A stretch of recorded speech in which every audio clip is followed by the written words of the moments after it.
اختلاط مرد و زن کے آداب، چند توضیحات۔ نابالغ بچوں اور غلاموں کو اجازت طلبی سے استثناء۔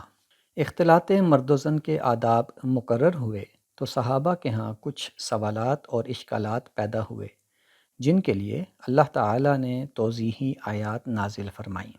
عورتوں کو بچوں اور غلاموں کے سامنے پوشیدہ زینتوں کے اظہار کی اجازت دی گئی تھی۔ اس سے سوال پیدا ہوا کہ اجازت طلبی کے معاملے میں بھی کیا انہیں استثناء حاصل ہوگا؟ زیب و زینت عمر رسیدہ عورتوں میں وہ کشش پیدا نہیں کرتی جو جوان عورتوں میں پیدا کر دیتی ہے، جس کی وجہ سے اخفائے زینت کا حکم انہیں دیا گیا تھا۔ سوال پیدا ہوا کہ کیا بوڑھی عورتوں کو اخفائے زینت کے اہتمام میں رعایت مل سکتی ہے؟ کچھ لوگوں نے شاید محسوس کیا کہ اختلاط کے آداب سے اسلام ان کی سماجی آزادیوں کو محدود کرنا چاہتا ہے، جس سے انہیں کچھ مشکلات پیش آ سکتی ہیں۔ اس تناظر میں درج ذیل ہدایات نازل ہوئیں۔ یا ایہا الذین آمنوا لیستأذنکم الذین ملکت ایمانکم والذین لم یبلغوا الحلم منکم ثلاث مرات من قبل صلاة الفجر وحین تضعون ثیابکم من الظہیرہ ومن بعد صلاة العشاء ثلاث عورات لکم لیس علیکم ولا علیہم جناح بعدہن طوافون علیکم بعضکم علی بعض کذالک یبین اللہ لکم الآیات واللہ علیم حکیم وإذا بلغ الأطفال منکم الحلم فلیستأذنوا کما استأذن الذین من قبلہم کذالک یبین اللہ لکم آیاتہ واللہ علیم حکیم۔ سورہ نور آیت نمبر 58 تا 59۔ ترجمہ: ایمان والو، تمہارے قلب و نظر کی پاکیزگی کے لیے جو ہدایات ہم نے دی ہیں، تم ان کی مزید وضاحت چاہتے ہو تو سنو۔ تمہارے غلام اور لونڈیاں اور تم میں جو بلوغ کو نہیں پہنچے 3 وقتوں میں تم سے اجازت لے کر تمہارے پاس آیا کریں: نماز فجر سے پہلے، جب دوپہر کو تم کپڑے اتارتے ہو، اور نماز عشاء کے بعد۔ یہ 3 وقت تمہارے لیے پردے کے وقت ہیں۔ ان کے علاوہ وہ بلا اجازت آ جائیں تو نہ تم پر کوئی گناہ ہے نہ ان پر، اس لیے کہ تم ایک دوسرے کے پاس آنے جانے والے ہو۔ اللہ تمہارے لیے اسی طرح اپنی آیتوں کی وضاحت کرتا ہے اور اللہ علیم و حکیم ہے۔ تم میں جو بچے ہیں وہ جب بلوغ کو پہنچ جائیں تو اسی طرح اجازت لے کر آئیں جس طرح ان کے اگلے اجازت لیتے رہے ہیں۔ اللہ تمہارے لیے اسی طرح اپنی آیتوں کی وضاحت کرتا ہے اور اللہ علیم و حکیم ہے۔ غامدی صاحب اپنی کتاب میزان میں اس مقام کی وضاحت میں لکھتے ہیں، فرمایا ہے کہ گھروں میں آمد و رفت رکھنے والے غلاموں اور نابالغ بچوں کے لیے ہر موقع پر اجازت لینا ضروری نہیں ہے۔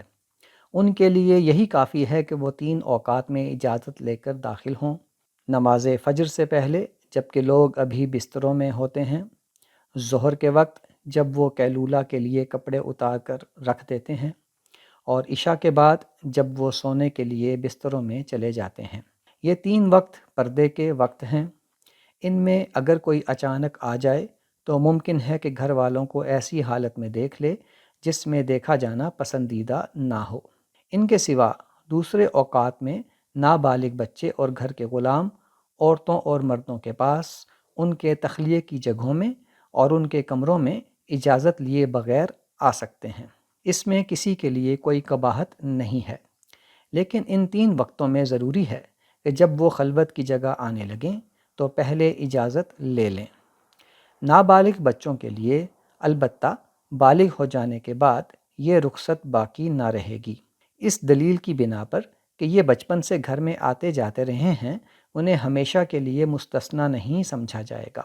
بلوغ کی عمر کو پہنچ جانے کے بعد ان کے لیے بھی ضروری ہوگا کہ عام قانون کے مطابق اجازت لے کر گھروں میں داخل ہوں۔ صفحہ 469۔ بچوں کو استئذان یعنی اجازت طلبی سے استثناء ان کے عدم بلوغ اور غلاموں کو ان کی زیر دستی کے باعث دیا گیا تھا۔ زیر دستی کے سبب سے ان میں گھر کی عورتوں کی طرف میلان پیدا ہونا متوقع نہیں ہوتا، لیکن اس آیت میں استئذان سے استثناء کی ایک اور وجہ بیان ہوئی ہے، اور وہ یہ ہے کہ گھر میں بچوں اور خاص طور پر غلاموں کا آنا جانا مسلسل لگا رہتا ہے، ان کے لیے ہر بار اجازت طلب کرنا غیر معمولی زحمت کا باعث بن سکتا ہے۔ اس زحمت سے بچانے کے لیے انہیں آرام کے اوقات کے سوا اجازت طلب کرنے کی پابندی سے استثناء دے دیا گیا۔ یہ استثناء اصول یسر کے تحت دیا گیا ہے۔ عرب میں آرام کے 3 مذکورہ اوقات تھے۔ خلوت و استراحت کے جو اوقات بھی کہیں مقرر ہوں، اشتراک علت کی بنا پر اجازت طلبی کی یہ ہدایت ان اوقات سے متعلق ہو جائے گی۔ عمر رسیدہ عورتوں کو گریبان ڈھانپنے سے استثناء۔ عمر رسیدہ عورتوں میں بناؤ سنگھار کرنے کے باوجود وہ کشش پیدا نہیں ہوتی جس کو حدود کا پابند بنانے کے لیے گریبان کو آنچل سے ڈھانپنے کی ہدایت کی گئی تھی۔ اس لیے انہیں رخصت دی گئی کہ نامحرم مردوں کی موجودگی میں انہیں اپنے سینے اور گریبان کی زینت کو آنچل سے ڈھانپنے کی ضرورت نہیں ہے۔ تاہم پاکیزگی نفس کے اعلیٰ درجے کا حصول مقصود ہو تو ان کے لیے بھی بہتر یہی ہے کہ نامحرم مردوں کی موجودگی میں اپنی زیب و زینت ڈھانپ کر رکھیں۔ ارشاد ہوا ہے وَالْقَوَاعِدُ مِنَ النِّسَاءِ اللَّاتِي لَا يَرْجُونَ نِكَاحًا فَلَيْسَ عَلَيْهِنَّ جُنَاحٌ أَن يَضَعْنَ ثِيَابَهُنَّ غَيْرَ مُتَبَرِّجَاتٍ بِزِينَةٍ وَأَن يَسْتَعْفِفْنَ خَيْرٌ لَّهُنَّ وَاللَّهُ سَمِيعٌ عَلِيمٌ۔ سورہ نور آیت نمبر 60۔ ترجمہ: اور بڑی بوڑھی عورتیں جو اب نکاح کی امید نہیں رکھتی ہیں، وہ اگر اپنے دوپٹے گریبانوں سے اتار دیں تو ان پر کوئی گناہ نہیں، بشرطے کہ زینت کی نمائش کرنے والی نہ ہوں۔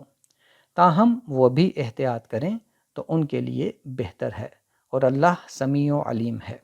غامدی صاحب لکھتے ہیں ارشاد ہوا ہے کہ سینے اور گریبان کی زینت کو ڈھانپ کر رکھنے کا حکم ان بڑی بوڑھیوں کے لیے نہیں ہے جو اب نکاح کی امید نہیں رکھتی ہیں، بشرطے کہ وہ زینتوں کی نمائش کرنے والی نہ ہوں۔ عورت کی خواہشات جس عمر میں مر جاتی ہیں اور اس کو دیکھ کر مردوں میں بھی کوئی صنفی جذبہ پیدا نہیں ہوتا، اس میں سینے اور گریبان کی زینت کو چھپانے کے لیے ان پر آنچل ڈالے رکھنا ضروری نہیں ہے۔ لہٰذا بوڑھی عورتیں اپنا یہ کپڑا مردوں کے سامنے اتار سکتی ہیں، اس میں کوئی حرج نہیں ہے۔ تاہم پسندیدہ بات ان کے لیے بھی یہی ہے کہ وہ احتیاط کریں اور مردوں کی موجودگی میں اسے نہ اتاریں، یہ ان کے لیے بہتر ہے۔ میزان صفحہ 470۔ آیت بالا میں ثیاب سے مراد اوڑھنی یا دوپٹہ ہے جو گریبان پر ڈالا جاتا ہے۔ حضرت عبداللہ بن مسعود، حضرت عبداللہ بن عباس اور حضرت عبداللہ بن عمر رضی اللہ تعالیٰ عنہ نے اس کا مصداق جلباب یا ردا یعنی بڑی چادر کو قرار دیا ہے۔ حوالہ تفسیر ابن کثیر جلد 6 صفحہ 83 تا 84۔ سعید بن جبیر کے مطابق بڑی چادر اتارنے کی اجازت ہے، لیکن گریبان پر آنچل بہرحال رہنا چاہیے۔ حوالہ تفسیر ابن کثیر جلد 6 صفحہ 84۔ اس تخصیص کے لیے لیکن الفاظ میں کوئی گنجائش نہیں ہے۔ وقال سعید بن جبیر وغیرہ فی قراءۃ عبداللہ بن مسعود ان یضعن من ثیابہن وهو الجلباب من فوق الخمار فلا بأس ان یضعن عند غریب او غیرہ بعد ان یکون علیہا خمار صفیق۔ سعید بن جبیر اور دیگر مفسرین کے مطابق عبداللہ بن مسعود کی قرأت میں یہ الفاظ ہیں ان یضعن من ثیابہن، اگر وہ اپنے کچھ کپڑے اتار دیں۔ اس سے مراد جلباب ہے جو کہ خمار کے اوپر پہنا جاتا ہے۔ پس اگر کسی عورت نے موٹا خمار اوڑھا ہو تو کسی اجنبی یا غیر محرم کے سامنے جلباب اتارنے میں کوئی حرج نہیں۔ تاہم جو قرأت قرآن مجید کے مصحف میں ثبت ہے اس میں اس معنی کی کوئی گنجائش نہیں ہے۔ عمر رسیدہ خواتین کو آنچل یا چادر اتار دینے کی اجازت اس صورت میں دی گئی ہے جب انہوں نے گریبان پر زینت کر رکھی ہو۔ اس کا تعلق عدم زینت سے نہیں ہے۔ یہ اجازت عدم تبرج کی شرط کے ساتھ بیان ہوئی ہے، عدم زینت کی شرط کے ساتھ نہیں۔ تبرج غیر معمولی اظہار زینت کو کہتے ہیں۔ لغت میں تبرج کا مطلب یہ بیان ہوا ہے۔ اظہار الزینتی وما یستدعا بہ شہوت الرجال، حوالہ تاج العروس جلد 5 صفحہ 417۔ ترجمہ: زینت کا اظہار کرنا جس سے مردوں میں شہوت اجاگر کرنا مقصود ہو۔ تبرج تبھی ممکن ہے جب زینت موجود ہو۔